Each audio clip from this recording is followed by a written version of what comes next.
ada suara perempuan teriak. Cikiki. Bukan cikiki kan siapa kayak Anak main kan, bocah iya, lagi kayak, main. kayak Assalamualaikum warahmatullahi wabarakatuh. Welcome back, and welcome back guys. Balik lagi dengan gue, Ray Mardiansyah di Ruang Tamu Malam.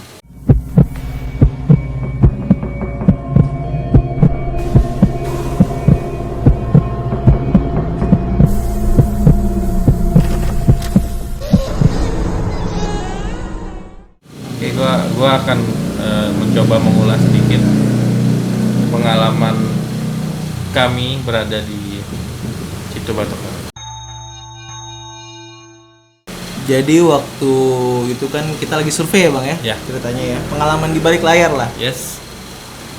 Waktu kita lagi survei itu ya lo kan tahu kan sendiri bagaimana. Jadi gue cerita dari awal nggak apa-apa kan ya? Nggak apa-apa bang. Di awal. Di sepanjang danau waktu itu memang masih banyak, masih ada beberapa orang yang lagi mancing ikan bang. Penduduk ya penduduk. Ya warga sini. Jadi memang Situ Batukoro itu tempat pemancingan umum gitu buat warga-warga di sana. Pas kita jalan ada sekitar 100 meter dari checkpoint kita di awal kita naruh parkir mobil sampai ada kantor pengelola yang sudah Oh terbengkalai. iya, yang di depan itu kan ya. Ada rumah di situ kan, ada Yeah. rumah yang udah mangkrak lah. Sebenarnya sih di situ kita nggak dapat apa-apa ya, kita nggak ada sesuatu hal yang aneh, kita nggak ada sesuatu hal yang janggal gitu. Biasa aja ya mas. Biasa aja, semuanya tuh berjalan ya udah biasa, kita cuma ngecek, oh ini tempat ininya, lalu kita tanya-tanya sama warga, Ya. Ini dulu tempat apa, kenapa bisa begini, lalu sekarang difungsikan untuk apa gitu. Setelah itu kita jalan menuju ke area wisata yang katanya itu sumber mata air. Ya. Sumber mata air. Nah, lo ngerasa nggak sih dari kita jalan sampai ke arah sumber mata air, kalau gue ngerasa di sini kan ini kan rawa-rawa ya, pohon-pohon gitu kan, Iya. yang seberangnya selokan. Situ tuh gue ngerasa ada yang merhatiin sih bang. Kalau lo di situ ya? Ya perasaan gue ada yang merhatiin di situ kan, pokoknya dari setelah rumah pengelola yang sudah terbengkalai itu sampai ke titik sumber mata air, gue ngerasa kita kayak diperhatiin. Kita jalan sebenarnya nggak ada apa-apa, sembari kita jalan itu nggak ada hal-hal yang aneh gitu kan. Cuman pas di tempat ada orang yang tewas tenggelam, yang terakhir kali itu tewas tenggelam kalau nggak salah Oktober 2021. Ya. Ya kan di situ. Nah, di situ kan ada TKP-nya tuh, Bang. Di situ gue ngerasa beda hawanya. Ya kan? Waktu itu kita ditemenin sama warga sekitar, Mang siapa? Mang Oi. Mang Oi waktu itu. Ya. Mang Oi juga udah bilang di sini udah mulai beda suasananya. Dan gue ngerasa Bang Rey, gue ngerasa kayak tempatnya tuh dinginnya udah beda, terus gelapnya tuh udah beda. Kita masih jalan menelusuri tempat itu.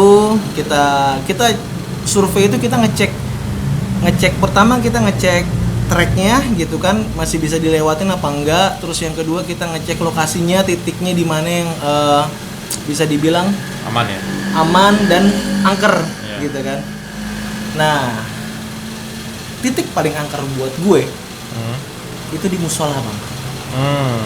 Musola terbengkalai itu, musola yang dekat sumber mata air itu musola udah kotor. Satu, banyak banget pampers ya. Emang ya? Bukan pampers, apa namanya? Iya, pampers anak-anak balita gitu yang dibuang di tempat sampah itu. Oh, tempat sampah. Di tempat sampah itu. Terus juga ya pohon-pohon bambu sih yang gue ngerasa anjir, ini kenapa pohon bambu gitu. Saat kita datang awal untuk sekedar cek lokasi itu nggak ada masalah bang gitu, cuman sekedar suasana, perasaan ya merinding dikit aja lah. Suara-suara ya bang. Nah, suara-suara yang kedua bang. Yang kedua, maksud gua setelah kita cek sana, lalu kita balik lagi ke tim, gua kasih tahu ke Agung titiknya di sini. Dan saat itu kita bareng kan bertiga sama Agung sama Mang Owi juga. Iya. Nah, di situ udah mulai tuh banyak gangguan. Jadi kita kayak bahasanya kedatangan pertama kita mungkin cuma sekedar berkunjung, tapi kedatangan kedua kita itu mereka merasa kayak terusik. Gue mendengar suara-suara yang tahu nggak? Ingat nggak lo waktu kita jadi saat di tengah-tengah survei dan gue lagi briefing sama teman-teman, kita nongkrong di bambu, ngerokok di situ kan, minum-minum di situ. Ada suara perempuan teriak dari arah seberang situ. Oh itu hutan ya padahal. Padahal itu hutan, tapi ada suara perempuan teriak. Nah, Kayak terusik ya bang dia. iya, lo waktu itu kaget kan, lo kaget. Mang Owi juga bilang udah diemin aja gitu kan, udah diemin aja, lo main center apa segala. Itu bang penyebabnya, lo main center bang. Lo banyak main center, lo kayak nyorot, lo cari tahu suara itu. Gue masih brief sama Agung, udahlah kita briefing aja lah gitu kan, kita diemin aja lah. Cuman makin lama makin jadi, gitu kan, makin lama makin jadi. Nah, yang suara gemuruh itu pas Agung explore, posisi kita kan di base camp awal. Yang kantor itu ya? Rumah pengelola, posisi kita kan situ. Dan saat itu Agung bilang gue dengar suara gemuruh, dan kita juga dengar suara gemuruh. Padahal jaraknya jauh. Jarak waktu itu antara gua sama Agung ada sekitar 200 meter lebih. Ya, lumayan jauh kan, treknya dari sana ke sini kan. 200 meter lebih. Kita juga ngedengar suara gemuruh yang sama seperti yang didengar sama Agung. Hembusan suara gitu kayak ditiup gitu ya kayak gitu kayak siut tapi lebih panjang. Tapi kenapa bisa? Yang gue heran itu kenapa bisa Agung kedengeran dan gue kedengeran, atau mungkin gelombang suara ya? Kedengeran lu di Agung baru kedengeran dulu di kita. Bisa juga begitu kali ya. Soalnya gue juga waktu pas pada saat itu pun juga di belakang gue tuh kayak ada suara anak kecil main air gimana sih kayak padahal di situ cuma ada bambu. Parah sih, emang itu tempat parah banget. Dan yang terakhir, lo ngerasa nggak sih, jadi saat Agung tuh ngasih sinyal bahwa dia udah selesai, kita mau jemput kan? Kita mau jemput, itu musola terang. Dan di situ nggak ada siapa-siapa. Posisinya Agung tuh udah balik. Kita sama Agung ada sekitar 20 meteran, dan kita ke titik musola itu sekitar 50 meter. Jadi Agung udah jalan balik, kita nyamperin dia. Nah, di musola kita ngelihat ada sesuatu yang aneh. Lo bilang itu ada cahaya di musola. Gue langsung sorot kan pakai senter. Nggak lama senter lo suruh coba matiin bang, lo bilang gitu kan. Gue matiin tuh senter. Ternyata bukan pantulan gitu loh. Gue sempat berpikir itu pantulan cahaya kita gitu. Ternyata enggak, itu kayak musola itu kayak ada Sinar. Kayak lagi nyenter gitu loh. Dan gue yang paling ngeri sih itu waktu ceritanya, jujur sih kita nggak ngalamin ya, waktu kita survei kita nggak ngalamin. Agung yang sebenarnya ngalamin, yang dia mau mau dicekek dari gitu. atas ya. Cekek apa sih namanya? Ya kayak digelantungin gitu, dihinggap gitu. Soalnya dia pecicilan sih pada saat itu, dia sampai masuk ya kan, loncat ke mana, hampir sumber mata air kan. Iya. Katanya dia mau sampoan juga malah di sana. Mau sampoan katanya.